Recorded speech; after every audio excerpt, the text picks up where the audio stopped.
Michigan goes old school to win on the road in Lincoln. More in a moment on this week's episode of Michigan Podcast. There's going to be one team that's going to play solely as a team. No man is more important than the team. No coach is more important than the team. The team, the team, the team. Looks deep for Anthony Clark. Waits for it. Hit. Caught. Hey, they said you can't be Ohio State. Now what? Brady gets terrific. Throws it. Get it. Touchdown. Knight again. Schultz just before Brazil got him. And a leaping interception by Woodson. Harbaugh back to throw over the middle. Caught by Collier at the 5 on his feet. Touchdown, Michigan. On its way. It's good. He's 5'7", 179 pounds, a junior at Michigan. But Jamie Morris packs a wallop, and he delivers for Bo Schembechler. And here's your first play. Pressure coming. Sack. It is Glenn Steele, number 81, who fought his way through the traffic. Option. And Robinson calls his own number, and he's going to score. Oh, an easy touchdown for Robinson and Michigan.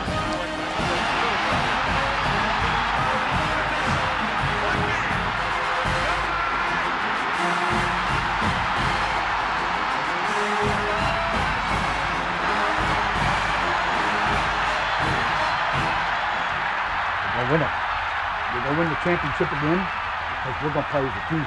And when we play as a team and the old season is over, you and I know it's going to be Michigan again. Michigan.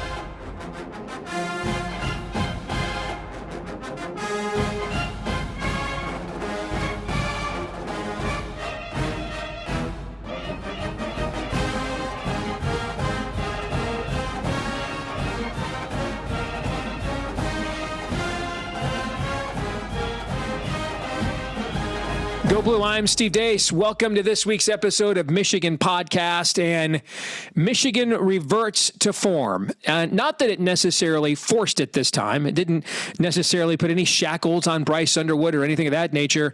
It just was so dominating the line of scrimmage against Nebraska.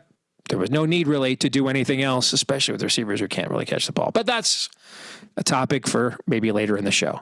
Indeed, the Wolverines rushing for nearly 300 yards after rushing for nearly 400 yards a week ago. But that, of course, was, well, that's just Central Michigan. Indeed, now this is on the road. This is not the same Nebraska defense they had a year ago with a couple of stalwarts in the middle and Tony White as the defensive coordinator. But still, a heck of a lot better defensive front than what Central Michigan or New Mexico brings to bear. And Michigan, of course, going with a reshuffled offensive line that was already questionable regardless, dominates on the ground, dominates in pass pro. And then on the other side, that Michigan defensive front that received all those accolades in the preseason. And we've been, the stats say they've been okay and pretty good, but you just haven't felt them the way you expected to feel them. Well, in this game, you did. Michigan combining with over 30 pressures and hits on quarterback Dylan Raiola, including 7 sacks, had an early interception that set up a touchdown. Probably should have had a couple more interceptions as well, if not for a couple of just mind-numbingly boneheaded mistakes. That's the worst, before halftime handling of a Hail Mary I've ever seen, is whatever was going on with the Michigan coaches there at the end of the first half. And then the players.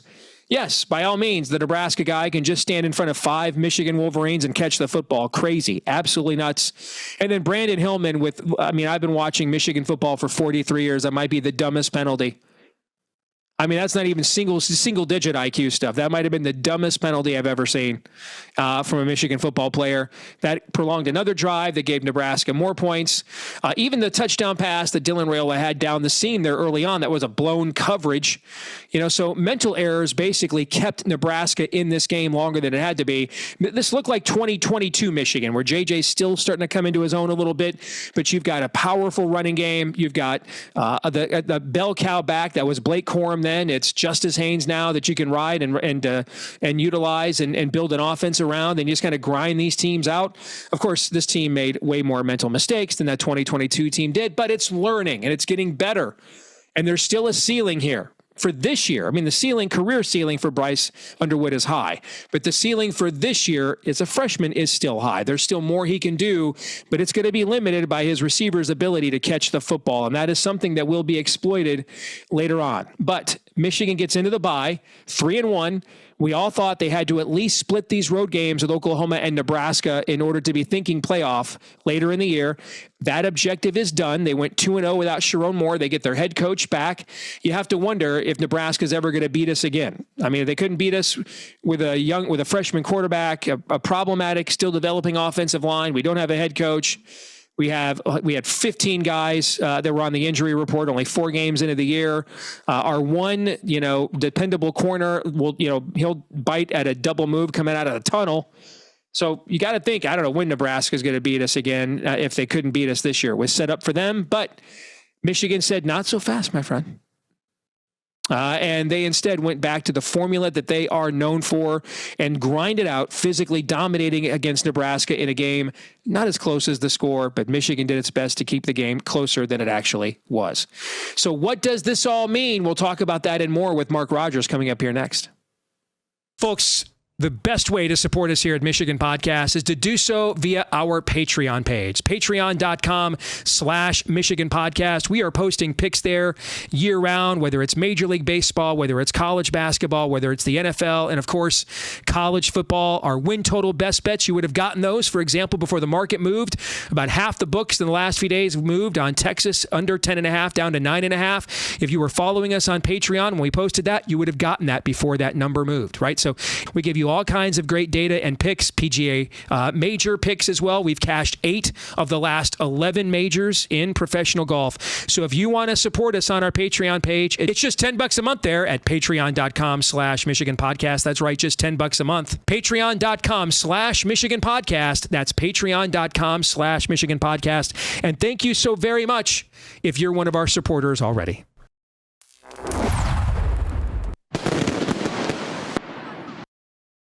Well, let's find out what maybe the last sane Buckeye in the world actually thinks. He is our friend. He's also the voice of college football. Check out that channel that he runs right here on YouTube. So much outstanding college football content year round. Mark Rogers is here with us. So, Mark, you saw on Saturday, Michigan kicked it old school. It looked a little bit, actually looked an awful lot like a 2022 J.J. McCarthy game, his first full year as a starter. They called upon him when needed to make plays, both with his arm and mainly with his leg at the very beginning and then at the very end of the game. In between, Michigan pretty much dominated the lines of scrimmage. And frankly, if the Wolverines had just gotten out of their own way with just one of the most inexcusably horrible before half Hail Mary fails in terms of coaching and execution in the entire college football history. And then Brandon Hillman getting among the dumbest personal fouls in all of college football history. Take those 2 plays away, and this is a comfortable 2-3 score Michigan win. And maybe the narrative about who the Wolverines are coming out of this nationally is a lot different. Nevertheless, though, this is kind of their tried and true formula. You saw Michigan's culture there in Lincoln on Saturday. I know, Steve, because I spent all of Saturday night and then into Sunday seeing comments come into my channel of what the final score should have been. Got a lot of those 40-13 or 34-10, or it should have been this, should have been that. I get it. But guys need to obviously be able to execute both on the sideline and on the field. It was, yes, Michigan football circa 2021 through 23, to where in kind of thinking back upon the game, preparing for my bit here, I was thinking, man, do I need to go back and watch this game and see what Bryce Underwood actually did? Because it was almost one of those transparent performances like I remember J.J. McCarthy having many times, where I thought, okay, he played all right. He played okay. And I looked at the box score again and nothing really stood out. I noticed that 16 yards was the longest pass play. And obviously they did try to do a little razzle dazzle with Samaj Morgan, but it was bread and butter Michigan running the football and running it reasonably well in the first half, but doing what great Michigan teams did in the past with the offensive line lean, really taking over in the third and fourth quarters. And the big burst by Jordan Marshall after the big burst by Justice Haynes looked to me, without going back through the the formation and so forth looked like the same play. They basically ran right off left tackle and hit a seam, and they were beautifully blocked. Let's talk about some of the stats in this game and for the season thus far. And let's start with this one, Mark, because you can approach this one of two ways. But Michigan is now 8-0 when it has an interim football coach. And you might recall there's been a couple of seasons in college basketball where Michigan did pretty good with an interim coach. One time they won the national championship. Another, they won the Big Ten tournament championship. It's a strange quirk. All right. I guess you could take one snarky take, which is, well, why do you guys why your coaches keep getting suspended? So you have to keep going to interim coaches. All right. On the other hand, it appears that when the system believes it's got us cornered, that tends to be when Michigan's got you right where they want you. That's an incredible stat, regardless of which angle you take on it. Well, Steve, I have taken the snarky take, as you can imagine, a number of times because I have called Michigan to be the forerunner of the development of and the in-game training program for assistant coaches to become head coaches. They are the premier program in college football for doing just that. No doubt about that. But yeah, I think it speaks to the narrative and the storylines that we've talked about ever since they started to put this thing together in 2021, that because of the hiring approach, because of the relationships built, this program is as interconnected in terms of a coaching staff as we've seen. I don't know when the last time would be, because everything that we would go back through history and compare it to, those relationships would have been built and those trees built after the fact. This was more or less during the process that all these guys have worked together, been each other's bosses. And we just, I think that's what speaks to this more than anything. Michigan, the first team in college football this season, Mark, to have three different players have a rushing touchdown of 35 yards or more. Well, we talked about Bryce Underwood, obviously. He wants to be a pocket passer. He wants to be known as a pocket passer, and that's all well and good. But why not take advantage of his athleticism, add to the dimension of the offense? He doesn't need to run it 18 times. He doesn't need to be Heinrich Harburg or J.T. Barrett. But yes, take advantage of that. The guy's an athlete. And they kind of gave us a look against Central Michigan of what was to come. And I think it's a dimension that they need. And I think it's a dimension of 4 to 5 times a game, maybe 2 called. I think Sharon Moore said 2 were called, and then he takes off 3 or 4 other times. And that's something that suddenly the defense has to respect. Justice Haynes, now think about this. And we've been playing football here at Michigan since 1879. We've had a few good running backs here.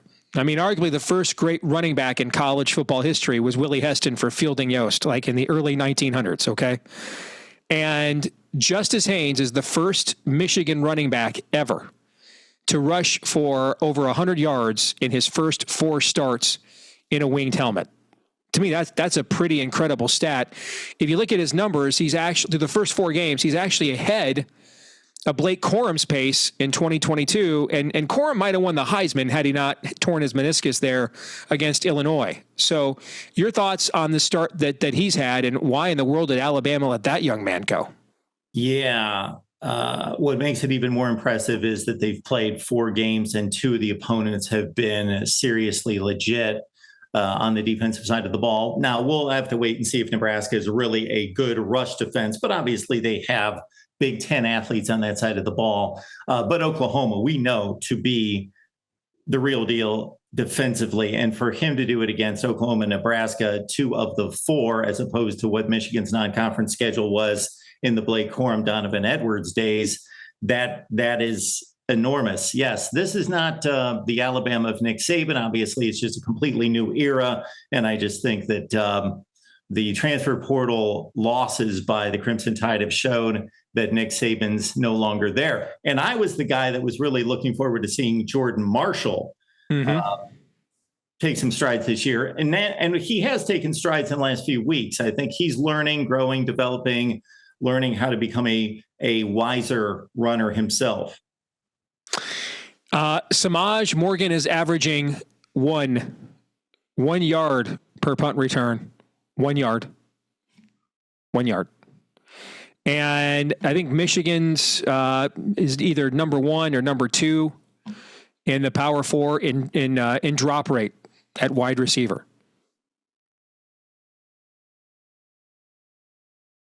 Yeah, Channing Goodwin. I think of him first and foremost, and I'm not sharding it. I'm just going back on recollection of big plays or would-be big plays. He dropped a touchdown against Nebraska. Yeah. He did.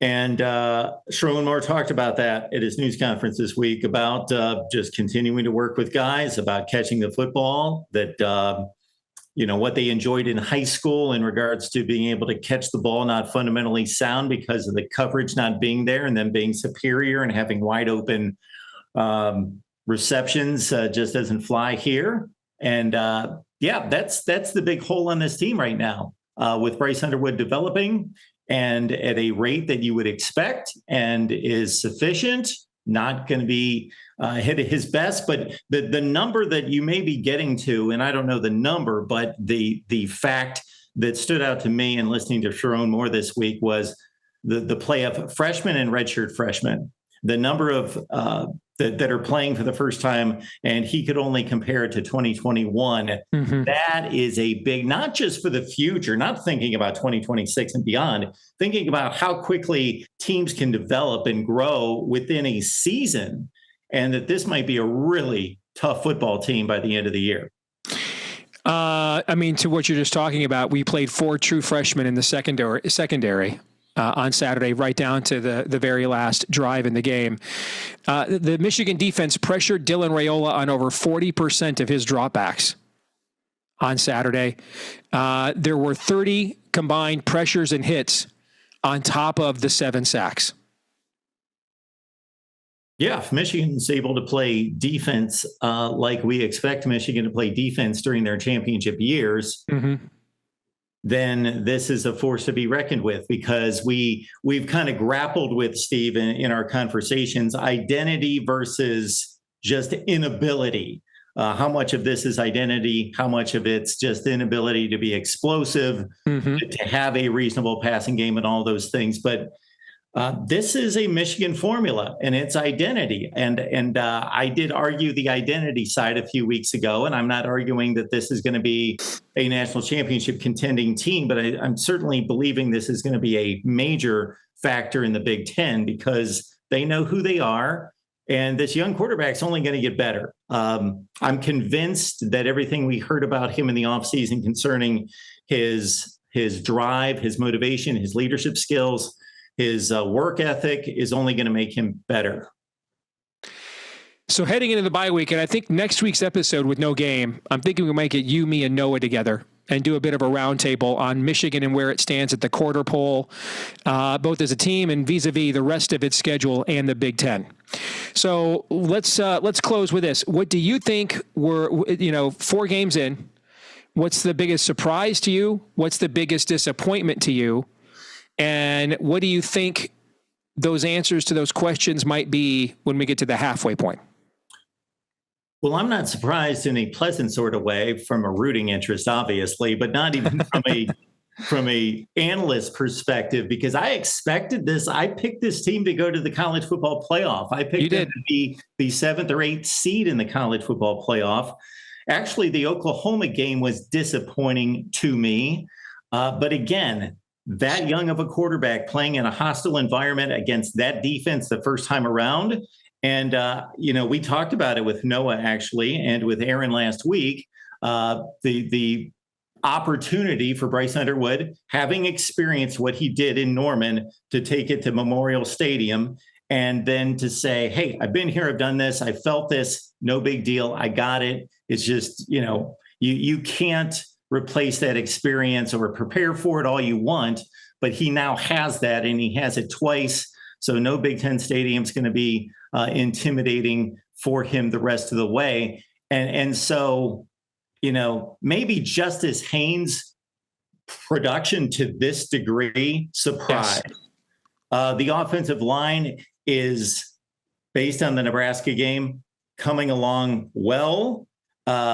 It doesn't surprise me after 4 games, but maybe after that Oklahoma debacle, that they possibly have fixed some things and grown up quite a bit in just a game or two. And the pass rush being this dominant, I expect them to be stout, to be sturdy, to be Michigan tough and all of that. But considering the NFL losses up front and a D tackle in particular, for them to be this good up front, Emmett Johnson averaged like 3.2 yards per carry. Mm-hmm. So they are super strong. Absolutely. Last thought. What do you think is happening in the Big Ten this weekend? A couple of massive games, actually several.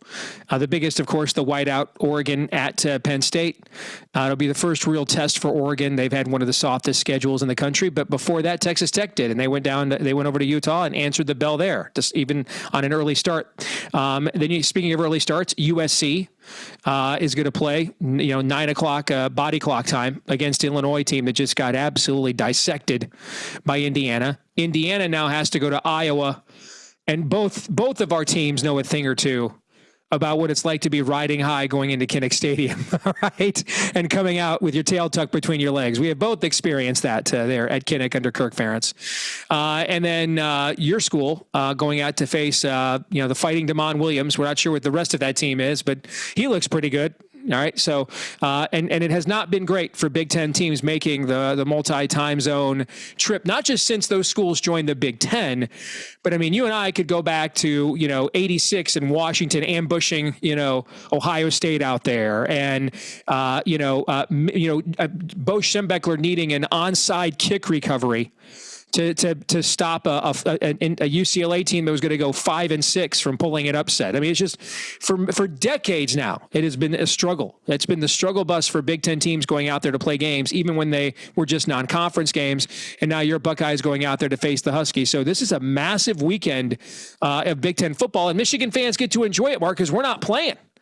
So this is the perfect bye week, man. And just to have the clicker and not have, you're focused on your team, or maybe your team loses, so it makes you not want to watch any other games, right? You just get to soak it all in if you're a Michigan fan. And these are some big contests here in our league. Well, Steve, the stat sheet says that I should pat myself on the back after a 12-4 against the spread weekend and 49-25 for the season. But I got to admit, I whiffed on two of the biggest games involving Big Ten teams this season, and that's Michigan going to Oklahoma, where I picked an outright win. And I did pick Indiana to win the game against Illinois, but I expected that just to be a phenomenal game. That was the one game above any other game last weekend I wanted to see. Mm-hmm. And Indiana was just devastating in that game. Calls into question a lot of things that I saw Illinois put on the field against Duke. So I maybe should have expected that. And as the line grew throughout the week. Well, it was Duke putting it on the field in that game, Mark, with 5 turnovers in that game. In fact, when they asked Kurt Cignetti afterwards, are you surprised you're able to get this kind of pressure on them? He's like, I don't know. Did you guys watch the Duke tape? No, that's literally what he said. I'm quoting it. He's like, they just turned the ball over 5 times. And he's right. I mean, Duke was the better team that day. They just kept turning the ball over. So the logic says take the Indiana performance against Illinois and the just complete nature of this football team, contrast that to Iowa working on a passing game. It's better than it's been for the past 4 or 5 years, but it's still pretty bad. And it doesn't appear to be a game. But again, at Kinnick, with that special teams, with that defense, I expect that to be an outstanding game. Couple of years ago, when the 4 teams entered from the West Coast, we started to match up and dream of the type matchups that we would see, and we get one of those. Oregon at Penn State. I, to this point, am a much more of a believer in Oregon football than Penn State right now, but obviously they haven't played anyone. So we'll see if the whiteout magic is in effect on Saturday night. Obviously, the key player in that game is Dante Moore. You would think from an experience factor, but Drew Aller continues to kind of slop around even against bad teams. Mm-hmm. And we know what the James Franklin, Drew Aller record is against top 5 to 10 opponents. So that one obviously is the one that everybody's got their eyes on. I'll say this, Fernando Mendoza, what he's doing at Indiana, these aren't even video game numbers. Like it's hard to do this stuff on a video game. I mean, 21 for 23, 270 yards, 5 touchdowns. That's crazy. All right. But he was in the Pac-12 and then the ACC at Cal. The atmosphere he is going to see at Indiana is at Iowa is completely different than anything he has played in before. And it will be fascinating to see how he responds to that because, again, you and I have teams way more talented than this Indiana team that went in there and had their hearts ripped out and shown to them in that stadium. It is hard, particularly when you are riding high. I don't know you ever want to play on the road at Kinnick Stadium, man, but you definitely don't want to be doing it when you're riding high. That is the last stadium in this area, in this region of the country. You want to be feeling good about yourself going into a game there. They have a tendency to just wait for you to be high on yourself and then and ambush you in that environment. So great weekend coming up of games. Mark, look forward to talking to you about it next week, brother. Thank you. Thanks for having me, Steve. You bet. Go Blue. This week's X poll results. Now, I've never done this before. I posted this week's poll in the middle of the game. I posted this at halftime, and the poll only ran for 30 minutes. After that Hail Mary, do you believe Michigan will win this game? 52% of you said yes. 48% of you said no. Man, I thought there was no chance we were winning after that. I thought that was just such a Jimmy kick. And here's the thing. Maybe you could rally as a team. I was telling my buddies I was watching the game with some other Michigan fans here in town. I'm like, maybe you could rally the team if the player who gives it up or the coach who screwed it up comes forward and apologizes, puts it on them, and the team rallies behind that. But everybody screwed up. This is on every coach, every player. It was a systemic screw up. And then you go on the road, and then you get the ball, and you don't score. I thought there was no way we were going to win the game after that. That we would never get our mojo, our momentum back. But they did. So I was curious who else was feeling that at halftime. A slight majority of you agreed with me. You guys thought that was going to mortally wound us, but it didn't. It didn't. But that wasn't even the only massive mistake we made. Looking at you, Brandon Hillman, that could have cost us the game. So, but in the end, Michigan's physical dominance of Nebraska just too much for the Huskers to handle, despite those mental errors from both the sidelines and the players. And that brings us to our feedback of the week. Wilson wants to know, when I talk about Justice Haynes as the first running back in history to eclipse 100 yards rushing in his first 4 games in a Michigan uniform, Wilson wants to know, hey, when's Justice going to start getting recognition nationally? I completely agree. I mean, right now, if he's not the best running back in the Power 4, show me who's better. And what I love about it, too, is he's displaying everything.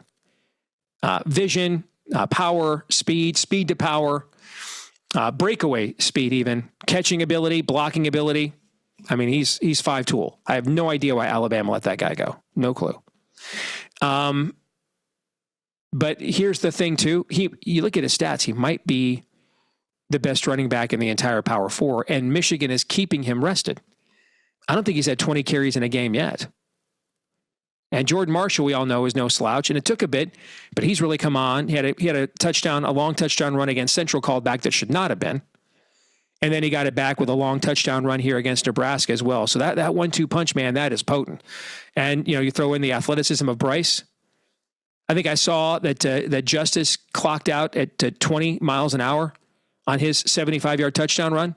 Well, Bryce Underwood clocked out at 21 miles an hour on his 35-yard touchdown run on that quarterback draw. So those 3 are lethal. And when Bryce reads defenses better and the passing game's more consistent, and most importantly, his receivers catch the ball more often, look out. That offense is only going to get better as this season goes along, and then again moving into the future. All right, that's going to do it for this week's episode of Michigan Podcast. Speaking of the future, we'll be back again next week, and we'll have a little roundtable discussion on Michigan at the quarter pole and what to look forward to as we head to the halfway point of the year. It goes by fast, man. Every single year we say that, but it does. In the meantime, please like, rate, subscribe, share, 5-star review so that we can hope and find more Michigan fans just like you, and the algorithms will see that you like us, and they'll try to get other people to like. The algorithm will try to get other people to like us as well, and we would like that. So thank you. You can also follow us in between episodes on X at Michigan Podcast on X. That's at Michigan Podcast on X. Until the next time, thanks for tuning in. I'm Steve Deace. Go Blue.